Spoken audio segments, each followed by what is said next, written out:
Namaha, namaste. Wanted to share a little message for July and offering a concept that I've been exploring for several years, but today I wanted to talk about it a little bit more. It's a anatomy concept that is shared a lot in the yoga rooms and in the practice, and it's called tensgrity. It's a blend of two powerful words, tension and integrity. And Stephen Levine created kind of an offset of this called the bio-tensegrity, this idea that it's a living tension that creates this integrity, that this idea that we don't lose the essence. It just can have a more appropriate presence when there is the optimal amount of pressure, compression, or tension. And that these concepts are very fundamental and essential in our existence.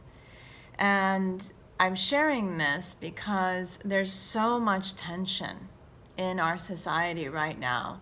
And I haven't shed this many tears in a while. It's been a few weeks now, and this feeling of kind of overwhelmedness, this feeling like there's this dark cloud, and I live in Northern Virginia and Reston in the DC metropolitan area, and so you feel it a little bit more maybe than other parts of the country, but it's very clear there's a tension and it's pushing down.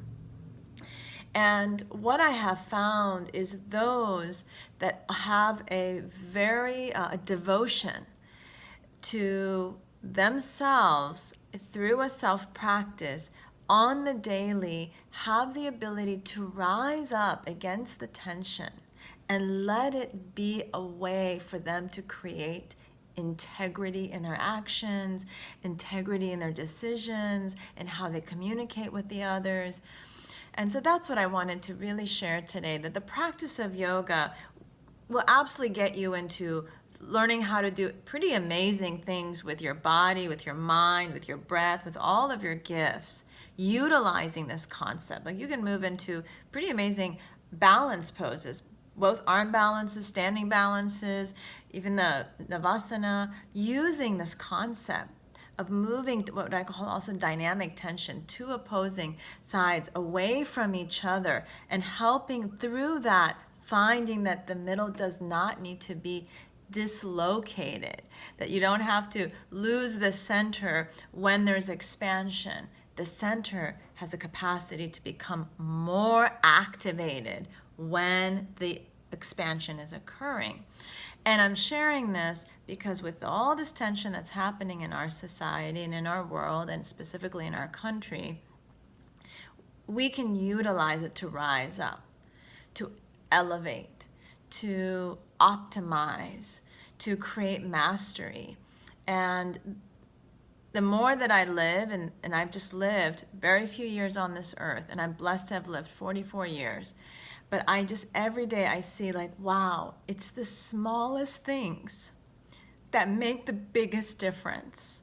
And tears just come into my eyes because I'm always amazed that it's the smallest action that can uplift a person, that can get a person to have a sense of hope. And we have a responsibility to each other to do that right now. We cannot do it when we don't feel it inside of ourselves. So I really call all of you who believe this and live it to go out and share a little more actively, to go do those random acts of kindness. We got to kind of restart that, to look at each other, to smile a little more, and to be deliberate in what you're doing in your life, in your actions, in your relationships, in your conversations. It requires such a sense of presence now more than ever before. And keep your self-care at the base. The foundation of you being able to do this is that you have self-care. I would love for everyone to have yoga as your self-care practice that may not be in your world, but have a way that you integrate your mind, body, and breath.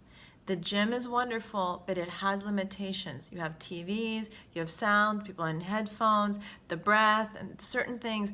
It's its own thing. You still need to find a way to integrate everything and to explore stillness and silence so that you can meet yourself with kindness and peace. And then we will meet each other with kindness and with peace.